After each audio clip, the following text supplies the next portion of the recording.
ஆதியாகமம் 37 அதிகாரம். யாக்கோபு தன் தகப்பன் தங்கியிருந்த கானான் தேசத்திலே குடியிருந்தான்.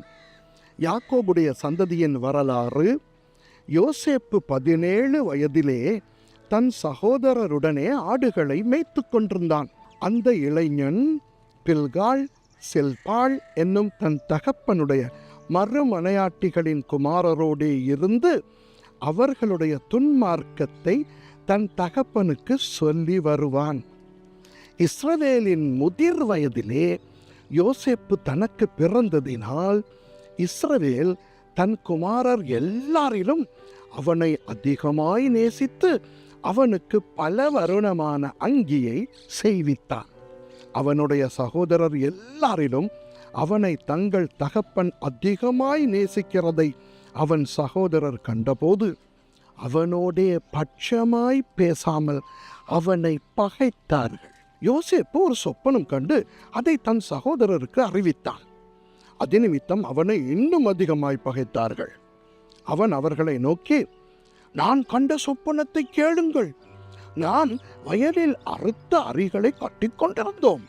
அப்பொழுது என்னுடைய அரிக்கட்டு நிமிர்ந்திருந்தது. உங்கள் அரிக்கட்டுக்கள் என் அரிக்கட்டை சுற்றி வணங்கி நின்றது என்றான். அப்பொழுது அவன் சகோதரர் அவனை பார்த்து, நீ எங்கள் மேல் துரைத்தனம் பண்ணுவாயோ? நீ எங்களை ஆளப்போகிறாயோ என்று சொல்லி அவனை அவன் சொப்பனங்களின் நிமித்தமும் அவன் வார்த்தைகளின் நிமித்தமும் இன்னும் அதிகமாய் பகைத்தார்கள்.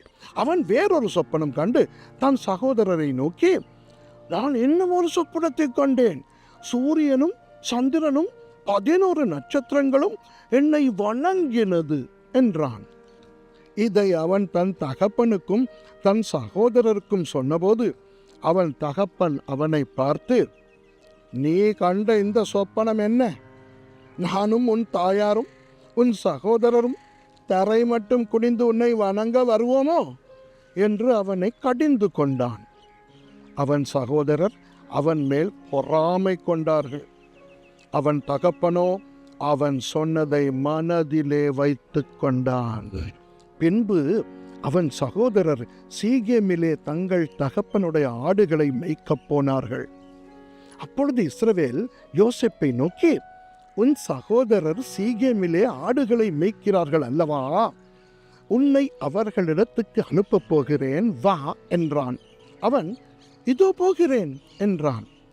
அப்பொழுது அவன், நீ போய் உன் சகோதரருடைய க்ஷேமம் எப்படி என்றும் ஆடுகள் எப்படி இருக்கிறது என்றும் பார்த்து எனக்கு மறு செய்தி கொண்டு வா என்று அவனுக்கு சொல்லி எபிரோன் பள்ளத்தாக்கிலே இருந்து அவனை அனுப்பினான்.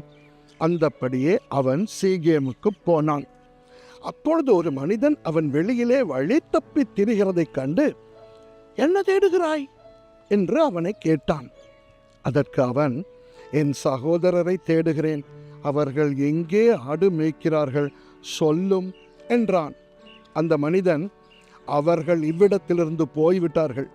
தோத்தானுக்கு போவோம் என்று அவர்கள் சொல்ல கேட்டேன் என்றான். அப்பொழுது யோசேப்பு தன் சகோதரரை தொடர்ந்து போய் அவர்களை தோத்தானிலே கண்டுபிடித்தான்.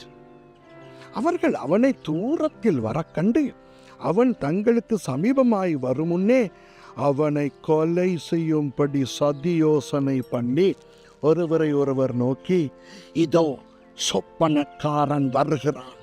நான் அவனை கொன்று இந்த குழிகள் ஒன்றிலே அவனை போட்டு ஒரு துஷ்ட மிருகம் அவனை பட்சித்தது என்று சொல்லுவோம், வாருங்கள், அவனுடைய சொப்பனங்கள் எப்படி முடியும் பார்ப்போம் என்றார்கள். ரூபன் அதை கேட்டு அவனை அவர்கள் கைக்கு தப்புவித்து அவனை அவன் தகப்பனிடத்துக்கு திரும்பவும் கொண்டு போக மனதுள்ளவனாய் அவர்களை நோக்கி, அவனை கொல்ல வேண்டாம், நீங்கள் இரத்தம் சிந்தலாகாது. நீங்கள் அவன் மேல் கை வையாமல் அவனை வனாந்தரத்தில் உள்ள இந்த குழியிலே போட்டு விடுங்கள் என்று சொல்லி இவ்விதமாய் ரூபன் அவனை அவர்கள் கைக்கு தப்புவித்தான். யோசேப்பு தன் சகோதரரிடத்தில் சேர்ந்தபோது யோசேப்பு உடுத்திக் கொண்டிருந்த பல வருண அங்கியை அவர்கள் கழற்றி அவனை எடுத்து அந்த குழியிலே போட்டார்கள். அது தண்ணீர் இல்லாத வெறும் குழியாய் இருந்தது.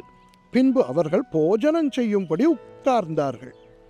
அவர்கள் தங்கள் கண்களை ஏறெடுக்கும் போது இதோ ஏலேயாத்தில் இருந்து வருகிற இஸ்மவேலருடைய கூட்டத்தை கண்டார்கள்.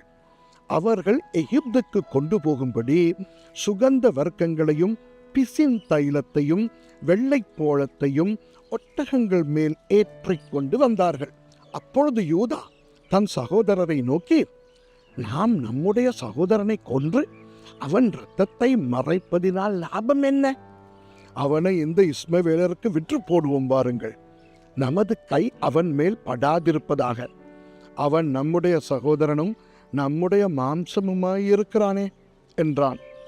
அவன் சகோதரர் அவன் சொல்லுக்கு இணங்கினார்கள். அந்த வர்த்தகரான மீதியானியர் கடந்து போகிற போது அவர்கள் யோசேப்பை அந்த குழியிலிருந்து தூக்கி எடுத்து அவனை இஸ்மவேலர் கையில் 20 வெள்ளிக்காசுக்கு விற்று போட்டார்கள். அவர்கள் யோசேப்பை எகிப்துக்கு கொண்டு போனார்கள். பின்பு ரூபன் அந்த குழியினிடத்துக்கு திரும்பி போன போது யோசேப்பு குழியில் இல்லை என்று கண்டு தன் வஸ்திரங்களை கிழித்து கொண்டு தன் சகோதரர் இடத்துக்கு திரும்பி வந்து, இளைஞன் இல்லையே, ஐயோ, நான் எங்கே போவேன் என்றான். அவர்கள் யோசேப்பின் அங்கியை எடுத்து ஒரு வெள்ளாட்டு கடாவை அடித்து அந்த அங்கியை இரத்தத்திலே தோய்த்து பல வருணமான அந்த அங்கியை தங்கள் தகப்பனிடத்துக்கு அனுப்பி, இதை நாங்கள் கண்டெடுத்தோம், இது உம்முடைய குமாரன் அங்கியோ அல்லவோ, பாரும் என்று சொல்லச் சொன்னார்கள்.